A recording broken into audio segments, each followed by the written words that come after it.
y'all, I'm Dan Hamilton, Marine Corps veteran and host of the Next Gen Warrior Show. As always, the Next Gen Warrior Show is brought to you by Chairman George P. Bush and our dedicated staff here at the Texas Veterans Land Board. On the Next Gen Warrior Show, we are proud to promote the continued leadership and service of the military as well as veterans community here across the great state of Texas and around the nation. Joining me today from Dallas, Texas is Patrick George. He is the managing partner of Beachwood Ventures, a venture capital firm, as well as an advisory firm that he founded. Patrick, it's great to have you on the program today. How are you? I'm good, Dan. Thanks for having me. Absolutely. So before we get into your career in finance and your career in business and the many lessons that you have learned, tell us a little bit about your military service. Sure. So joined in 2005. Into the Marine Corps and right out of the University of Texas, and was an infantry officer going into my 15th year.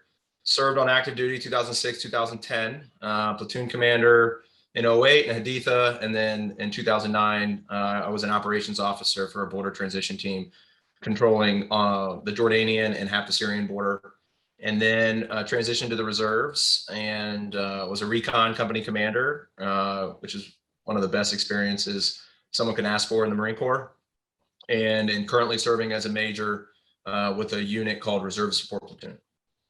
So I'm interested to know the transition of skills, the transition of experience. It can be hard skills, it can be soft skills, it can be technical skills through the work that you do now at Beachwood Ventures, as well as the work that you've done in business and finance. What do you think, or how do you think your military service supported your career?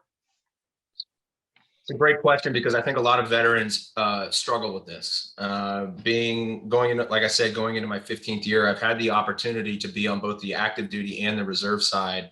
And so one thing that I always find is that my counterparts on the active duty side still are concerned about how their skills are going to translate into the civilian world, and it can be scary, and I can understand that. I've been there. And so, but what I try to encourage my brothers and sisters is that the skills that we develop in the military far surpass a lot of the skills that you learn in the civilian world, and you just have to be thoughtful about how that translates.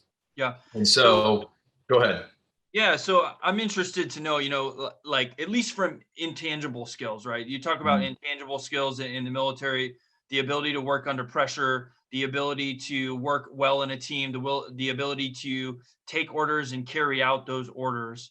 How though, from maybe a leadership perspective, has your time as an officer helped you either grow companies or evaluate companies? Sure. So think about what we do as leaders in the military. You're running teams, you're training, you're delegating, you're issuing orders, you're putting a lot of trust and confidence in your team, but you're making sure they're set up for success. As a leader, I always say that my responsibility is to ensure my team is set up for success, and any failure is a leadership failure. And so I don't think a lot of leaders in the civilian community today truly embrace that level of leadership. And Jim Collins, in his book Good to Great, calls it the fifth level of leadership. And so when you look through a window, when things go right, it's your team. And when things go wrong, you look in a mirror. As the old saying goes, players win, coaches lose. And so I think you need to take that attitude in leadership. The other big, I think, something I learned at a very young age, my father always said, is the biggest mistakes leaders make is their inability to make decisions. And they always want to get the 100% solution. They always want 100% of the information. And we all know that never happens. Right. And I think veterans have a unique experience because they're thrown into responsibilities that require decisions to be made in a very high stress, high risk environment, combat, where they're never going to have all the information. In fact, you usually have a lot less information than normal. So you need to be comfortable with the 80% solution today versus the 100% solution when it's too late. And I think the military really trains people in that mentality earlier in their career. You mentioned something in the intro there that I think I experienced. So I enlisted around the same time you joined. I enlisted in 2005. I got out in '09. Kind of fell on my fell on my face at Blinn, trying to get into Texas A&M. Decided to join Alpha Company 123 out of the Houston area. Deployed with them and came back here to Austin. The second time I got out, I had a better understanding of what I wanted to do and who I wanted to become. But the conversation that you alluded to about talking with the guys and gals who are on active duty and they're tentative about getting out because they're unsure about what to do. Did you experience that? And how did you overcome that once you started to push into your professional career?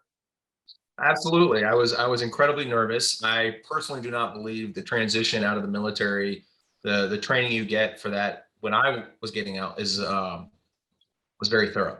Yeah. And so I was very lucky, I was very fortunate. I had the opportunity to go to an incredible graduate program at Cornell and receive my MBA. And I really leveraged those 2 years to help me figure out what are my skills, how do they apply to the civilian community, and what am I passionate about. And so I was very lucky to have that 2 year program to help me make that transition. But it is a scary scenario. And so what I try to do is encourage people to get involved in organizations like Allies in Service here in Dallas with Roger Staubach, who we have individuals that are dedicating and volunteering their time to helping these active duty or even those in the reserves, anybody that's transitioning, that's looking for that next career move, we're here to help you. And so I would encourage people to take advantage of those opportunities, and be humble enough to recognize that we all need a little bit of help sometimes. Right. And I wanted, just like when we train, we rehearse, we rehearse, we rehearse. Well, you need to be practicing how you're presenting your skill sets. You need to be practicing your pitch. You need to be, talking and networking with individuals. And so the more you can get involved in those organizations, I think people will become more comfortable with taking that leap of faith. Yeah. My although it's obviously a little bit different, my, I guess, transition moment was through the University of Texas here in Austin. And it was an up and down path, right? Because there were some days, and maybe you experienced this when you were getting your MBA, that you get out and you go, oh man, I can do what I want. The world, it opens up so many different doors, right? Especially when you're a young man or a young woman, and your day to day is very defined by the Marine Corps. Once you get onto a college campus, you could just as soon take a left and go and talk with the math people or the science people. You could take a right and run into the athletes, and you could keep going, forward and run into the liberal arts and the government people.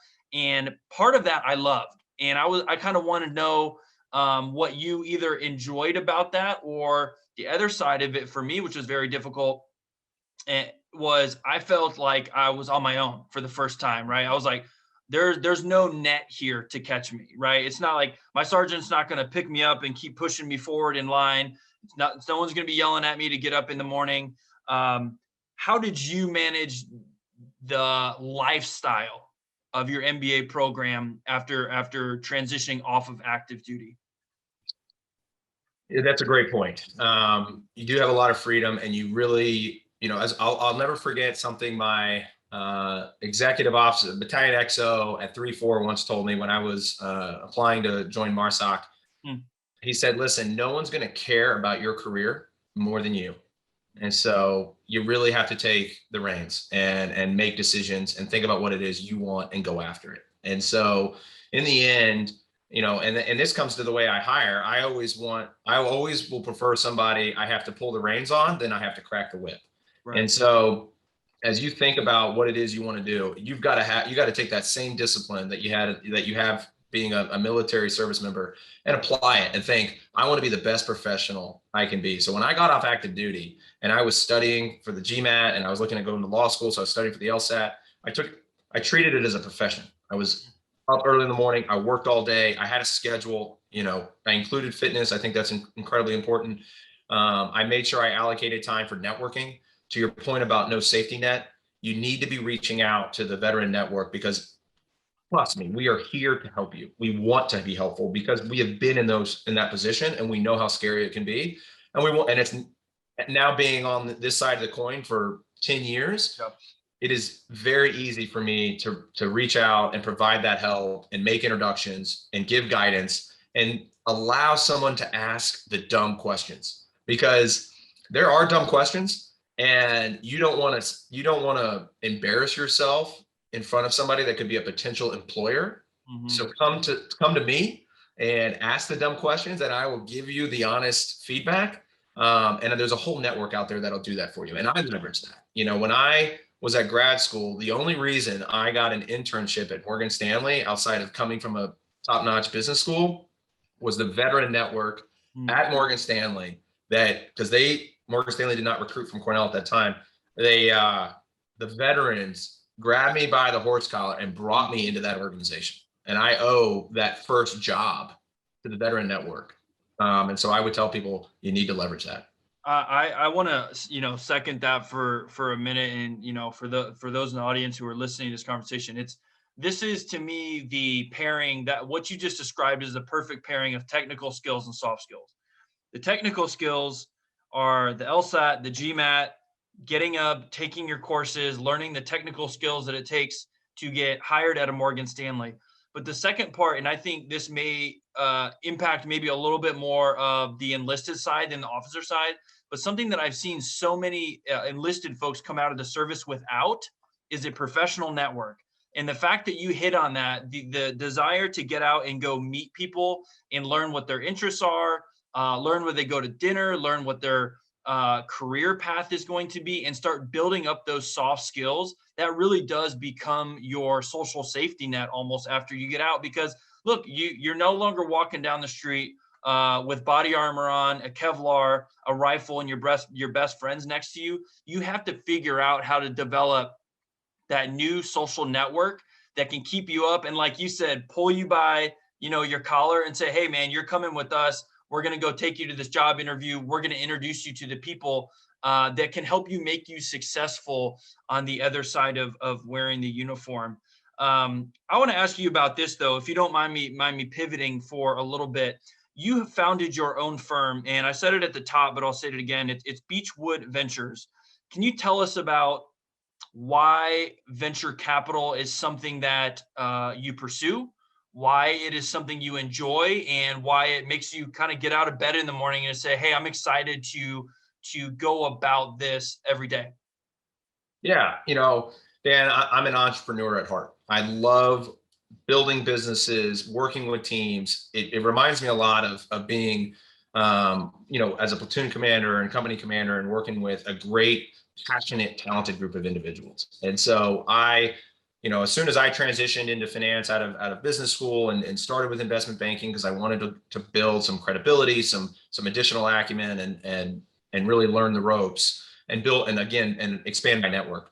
I co-founded a company called Accelerate Resources, and we built a fairly large investment firm that specialized in oil and gas out in West Texas, which is where my family is from. Been in oil and gas for over 100 years. That was probably one of the best educational experiences and business experiences I could have ever asked for, which was starting my own company with a great business partner right here at my dining room table in this house. And we built that over the last 5 years, and it's still going strong. But that experience showed me, one, what the military taught me as far as how to be a leader and how to run an organization, I did not fully appreciate until I was in that position, where in the end, going back to the days of the basic school, what now, Lieutenant, right? Like I'm now in that seat again. And in the end, I've got to make the call. And so I loved it. And being able to recruit and build an elite team and see that team succeed, and learning how to delegate and knowing how to transition from being just a small company where it's, you're doing everything, to going to a 30+ person company and you're having to delegate, that's a hard transition for entrepreneurs to make, but the military teaches you how to do that. I really love that aspect of business, and I still love being, a C-suite type executive, at corporations or businesses, especially the startups, because I feel like that's where they need, you got a passionate founder, a great idea, but they're really pigeonholed, or they're a mile deep but only an inch wide, and they need help on that more generalist, be a mile wide. And that's where I think I've been able to add a lot of value, because in the military we learned so many skills, whether it's operations, logistics, human resources. We learn all that. And a lot of veterans don't know that they're learning those things, which is a part of what I try to help people when they try to tell their story. They're actually developing all these skills. And so the reason I started Beachwood is because I started, one, seeing a lot of opportunities to direct invest in great companies with great management teams that are just off market, smaller deals. I said, why am I not taking advantage of this? And I've got a lot of friends that want to be in these types of deals. So I started putting deals together, and it was just fun. Doing deals with your friends was just fun. And so I started putting them together. I said, okay. After I did about, half a dozen of these, I was like, wow, this is not only fun, it's lucrative, and I'm good at it. And so I started to build that up. And then along the way, I started getting asked to be on advisory boards, and helping these teams, especially that are trying to enter oil and gas, because I had that background. I said, wow, I get to do what I did in the Marine Corps, which is, teach and mentor young Marines. I now get to help advise and be a part of these amazing elite teams that are so passionate about what they're doing, which I feed off of that energy. And I think I can bring value to the table because of the background that I have with not only being a founder of my own company myself, but also the operational skills and logistics that I learned from the military. So I love being an advisor too. And the best is when I can combine both of those and be an investor and a board member or an advisor to help grow the business. Can I ask you about the hiring process? Because you mentioned just a minute ago about you start this company with one person, your best friend at your dining room table, and you grow it to around 30 people.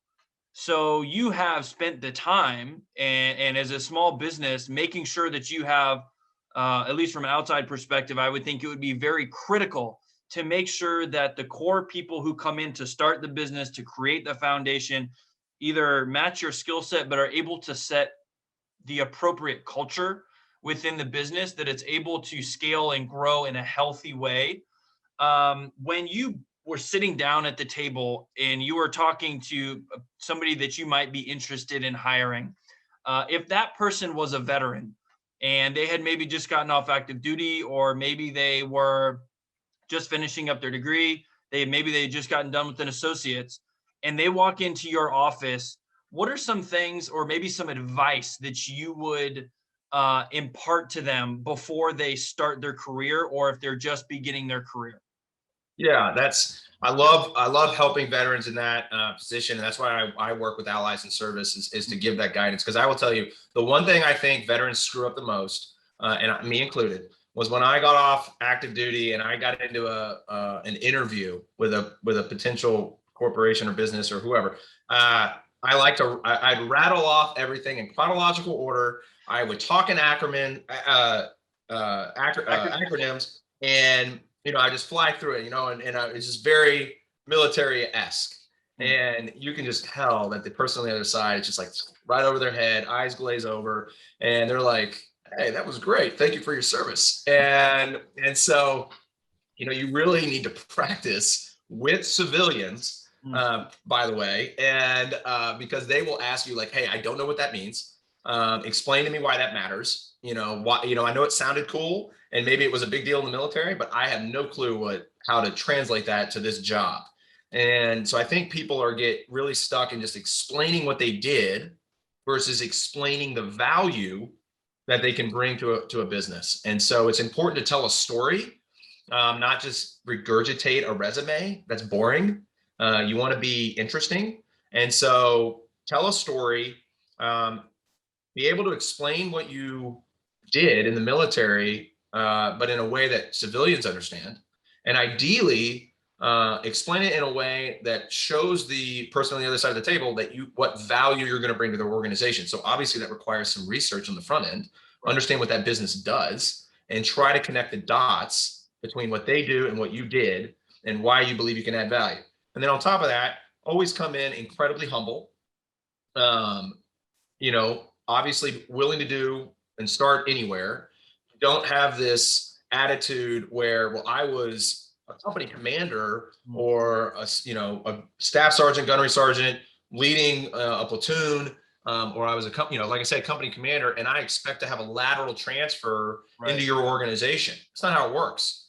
If a civilian showed up to the Marine Corps after being a vice president of an investment banking firm and then showed up and was like, hey, I want to be a company commander, I mean, you'd laugh at that guy, right? Or that person. And so, you just got to be humble. And I'll give you a personal experience. I graduated from Cornell, a great business school, on the top in the country. All my friends were getting jobs at these top investment banking firms, but I really wanted to be at a firm in Dallas because I wanted to get back to Texas and I wanted to do something very specific. And there was only two opportunities really for me. And there was the one firm that I wanted to be at the most, where I started. All they had was a role for an analyst. An analyst is, in our industry, is someone that's like 2 or 3 years out of college, has 2 or 3 years of investment banking experience at a bulge bracket bank, and they're coming in at the bottom of the barrel, right? Like entry level. And all my friends were coming up higher with 50% higher salaries, more responsibility, all this jazz. I didn't care. I said, no, I'll do it. And I took a lower pay, bottom, entry level position, even though he'd say, "You like, you sure you want to do this? Like, you're way overqualified for this job." And I was like, I don't care. I want in. There's one great piece of advice I got from a managing director from Morgan Stanley was just get in. Just get into the industry. It's a lot easier to move around once you're in. And so that's what I did. I took the opportunity, took the pay cut.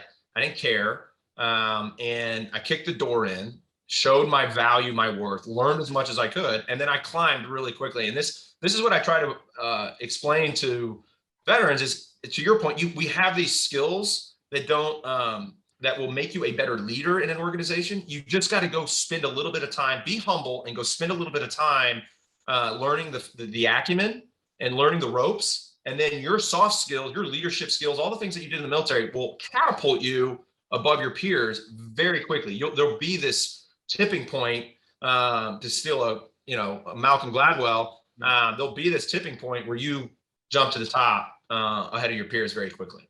I'm glad you said that, because that's actually a conversation that we haven't had for a while, but it's one that I have heard from veterans, and I can, to some degree, I can relate to, because I have so much appreciation for the Clements Center for National Security at the University of Texas, and Dr. William Bowden, Dr. Paul Miller. There was a summer, right? And I was probably 24, 25, I guess. I had been on campus here in Austin I'd been in Austin for a couple of years. I had been on campus for maybe a year or two. And after serving 5 years in the Marine Corps, I was at the White House Communications Agency. I had incredible experiences, but I was kind of feeling what you just talked about, but I didn't know that was part of the route. I didn't know that you might get out of the military, instead of, like you said, doing that parallel lat move, you may actually have to dip down. I went to, and I am so grateful for this opportunity, I went to the Clements Center for National Security at the University of Texas and asked to volunteer. And I said, you guys don't even have to pay me. I just want to be here and I want to learn from you. And I did everything. I moved water jugs. I helped print stuff. I folded stuff, stapled stuff. It was just about being in the room, but it was a little difficult, right? Because you expect, I love the alternate reality that you talked about. You wouldn't have a VP of a big finance firm or investment bank all of a sudden go be a company commander in the Marine Corps. They have to go through boot camp, or they have to go through OCS. They have to earn their stripes. And it's the same thing for us here. I didn't expect that, but while I was having that experience, it was incredibly, I think, cathartic for me. It was enjoyable, and it took a little bit of time, but because, just like you said, you were willing to kind of just take what's available to get in the door, it allows you to grow from there. And you can't lose sight of, like, I will continue to grow even if I have to take a step or two down with a couple years after the military. Absolutely. And you mentioned something that is one of my ethos is the quickest way to get shown the door, in my opinion, is to say something along the lines of, that's not my job. I'll never want to, that mentality, I have no patience for it. I still do when I was building Accelerate, you would find me in the kitchen doing the dishes. You would find me taking out the trash. I do whatever it takes to make the business successful. And so what I encourage people to do is when I first got my first, when I moved back to Dallas and I started working at Energy Spectrum Advisors, I went around to every vice president and I said, what can I do to take off your plate to make your life easier so you can focus on growing our business? I took on marketing. I took on FINRA compliance. I took on the IT, by the way, one of the most frustrating things ever. I literally did the company website. Say again? I said that was maybe a bridge too far, huh? You were like, yeah. I'm gonna have to give this one back to you, actually. Yeah, I was like, I don't want to touch this one. But you start doing that. One, everybody knows you as a team player. Two, you learn a lot about what it takes to run a business. Everybody thinks running a business is just doing what it is you're trying to do, build a widget. People don't realize how much goes into running, like all the things that go into a company, whether it's the insurance, the office, the internet, human resources, like all this other stuff. It's like 50% of building a company, and people just like don't even think about it. And again, this is where I try to add a lot of value to these founders, is because they get into it and they're like, I don't even want to deal with that. I just want to focus on what I'm passionate about and my product. But they don't realize that, well, it's those things that are actually necessary and going to require you. It's required in order to be successful. And so, so by going in and taking all these little things off my VP's plate, one, you become indispensable because trust me, they don't want to take that stuff back. And two, you learn a tremendous amount, and you get to be a part of more things. They start grabbing you, and they're saying, hey, join me for this conversation, or hey, Patrick, join me to go take this guy to lunch, because you're engaged more with senior leadership. And that's just being top of mind, right? It's like, hey, you're in their offices, you're taking things off, you're talking to them about things outside of just doing your day-to-day job. And so to that point, carry water jugs, volunteer, do whatever it takes. Persistence and being hungry is another great way to get in the door. They might not be hiring. They might say, man, look, you don't have the skill set and I've got to train you. But if you come in there and you say, look, I'll work for free, or I'll work for $500. I just need some money to help pay my rent, and I'll do whatever you want me to do. I'll be here 12 hours a day. I don't care. That is a great way to get in the door, because in the end, what are you doing? You're de-risking it for the employer. And you're like, okay, you're not really costing me much. I really don't, I'll give you some training for less salary. It actually is a value proposition now to the employer. Right. And you will quickly climb the ladder if you come in with that type of humbleness and work ethic. You'll be surprised how far it can take you. Yeah. So let me ask you this. So you're in investment banking, you're starting Accelerate.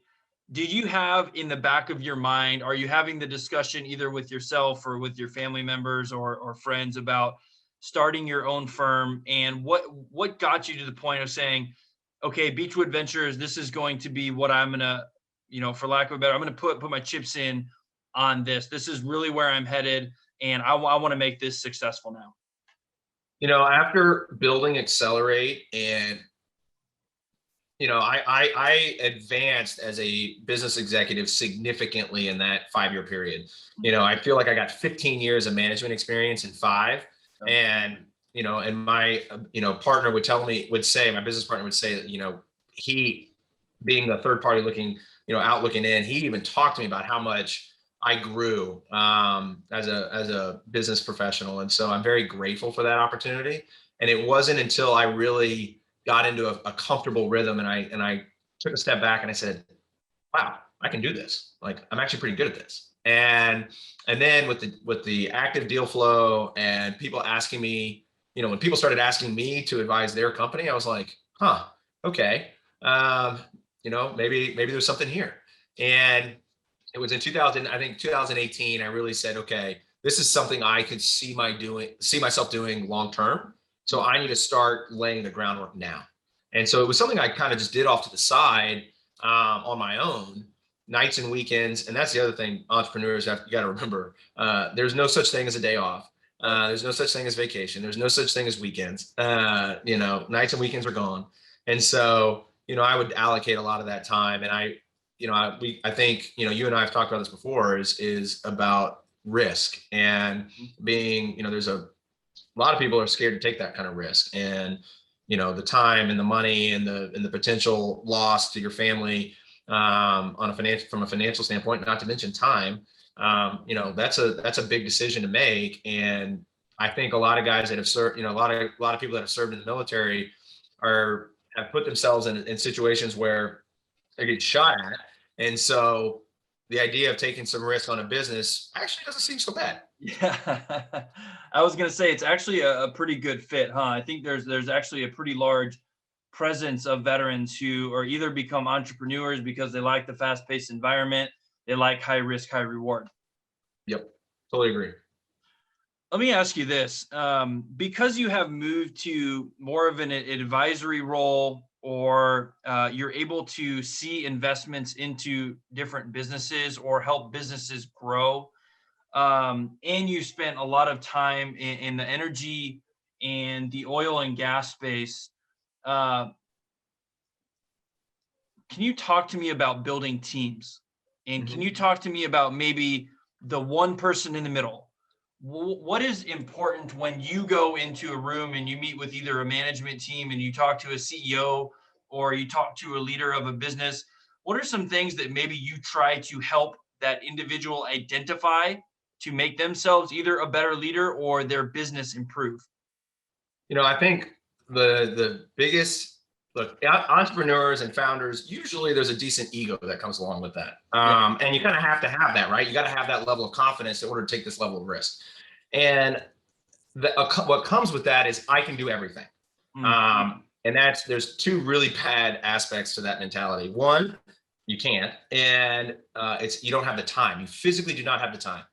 And if the company is dependent on just you, you're doomed for failure. And the other is, delegation. Your ability to delegate and surround yourself.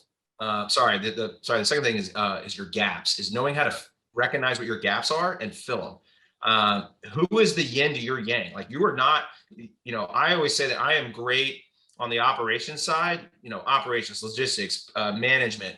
On the people side. And then I always love partnering with somebody that has more of a strategic, big picture mentality, because we just play off each other extremely well. And so recognize what is the opposite side of the coin of you. Where are your gaps? Because you're going to have some.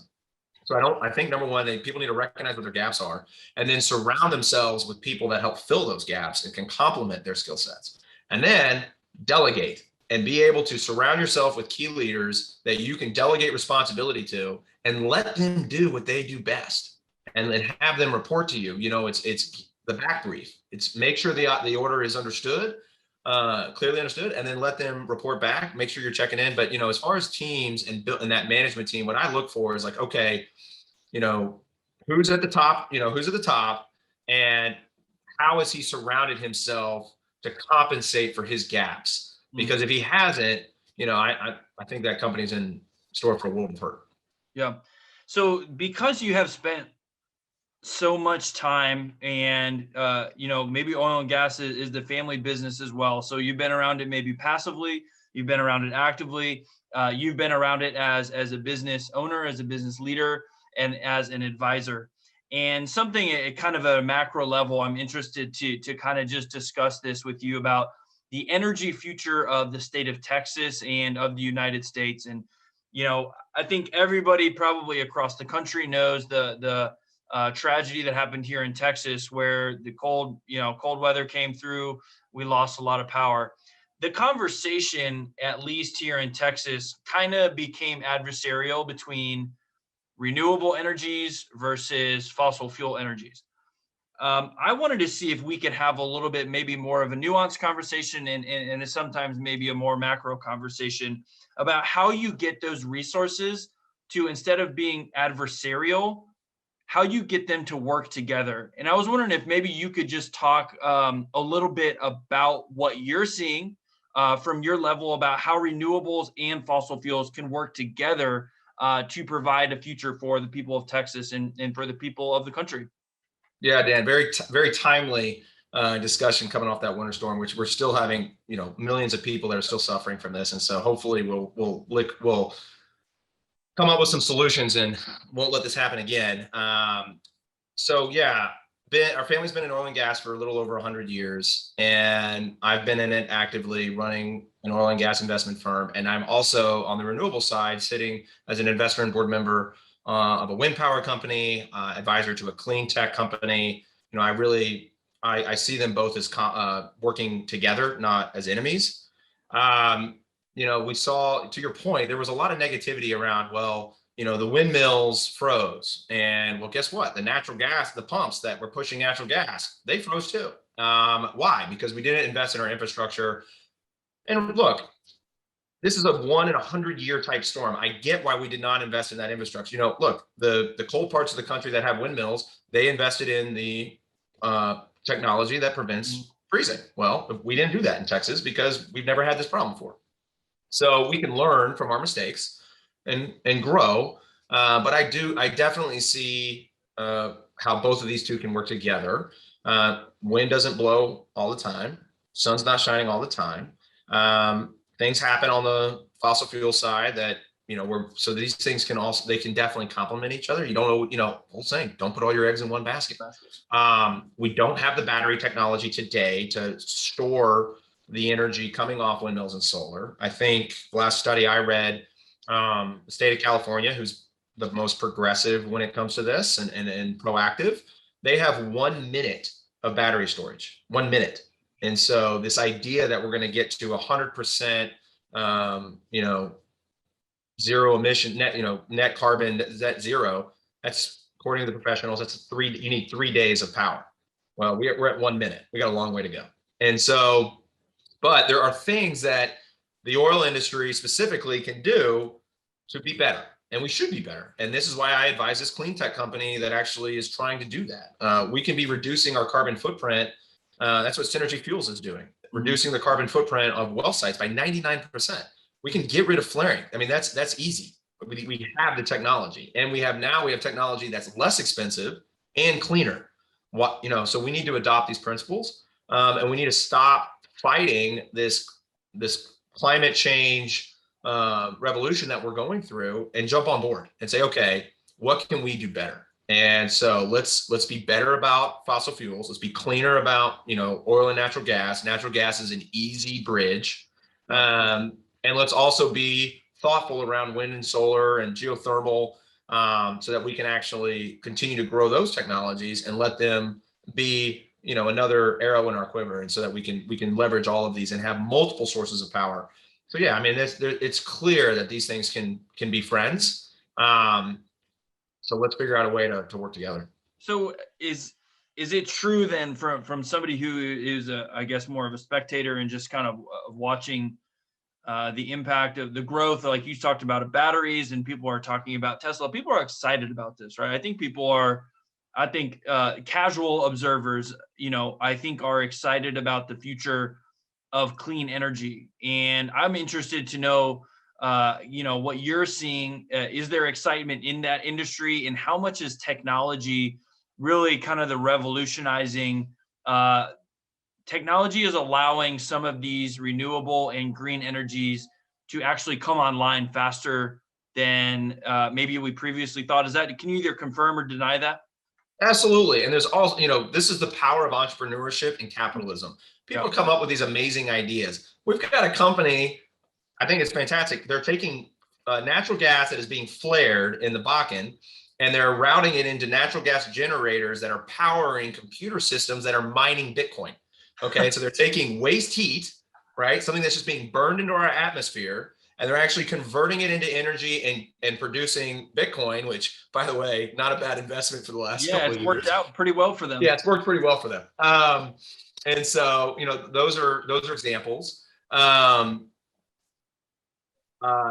on the board of Hover Energy. I think they are changing the game when it comes to wind power. Like, what's one of the big problems with wind power? People are concerned about the environment. They're concerned about it killing birds. They're concerned about it, not being that efficient. It's about 59% efficient. They're concerned about the transmission. Okay, well, guess what? Some really cool engineers came up with an idea of putting a wind turbine that sits on the top of a roof of a commercial building.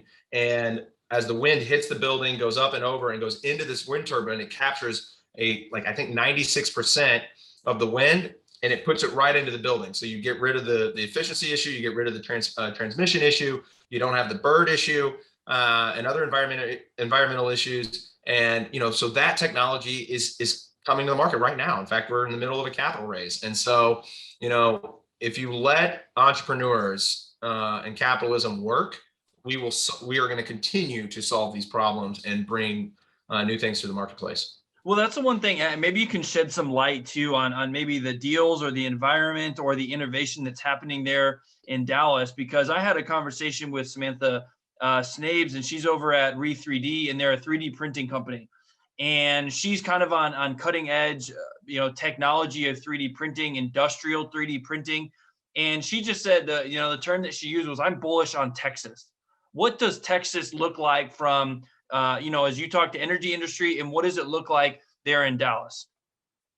There's a giant migration going on right now that I'm sure everybody's heard about, where, Californians and New York, and there are a lot of people moving to Texas, corporations, Hewlett Packard, Oracle, Tesla. I mean, we've heard about, JP Morgan was already here, Whole Food, all these companies have been moving to Texas for a lot of good reasons. And, just to give you a data point, if I remember correctly, in this 2021 census, we're seeing that California is losing 3 congressional seats, New York's losing 2, and Texas is gaining 3, right? It's based on population. So that's just a data point of how many businesses and people are moving to this state, because it's very pro-business. It's very friendly from a personal income tax perspective, and, no state income tax. So there's a lot of reasons why people are moving to Texas. Very entrepreneurial spirit. We're now seeing a ton of engineering, computer engineering flow into Austin. We're seeing a ton of financial institutions flow into Dallas, because the opportunities are bright here. And, there's a massive amount of momentum that's carrying us. And so, everywhere I turn, I'm seeing a new company want to come to Dallas, a new startup. And so I am incredibly bullish, to take the same phrase on where Texas is going. As I think we are one of the leaders. In fact, I had somebody tell me the other day that Dallas is the new Chicago. And what did they mean by that? Can you expand on that a little bit?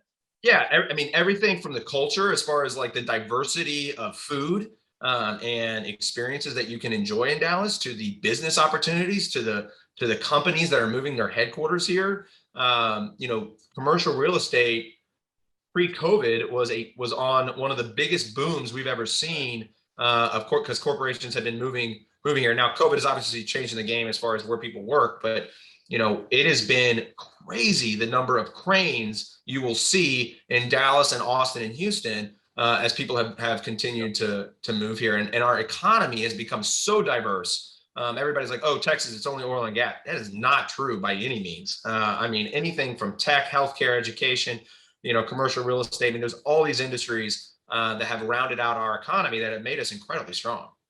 Can I, one thing that I want to kind of pivot back to a second ago is if you grew up in the oil and gas industry, what gained your interest, or what brought you into considering renewables and to want to add that to your kind of portfolio of businesses?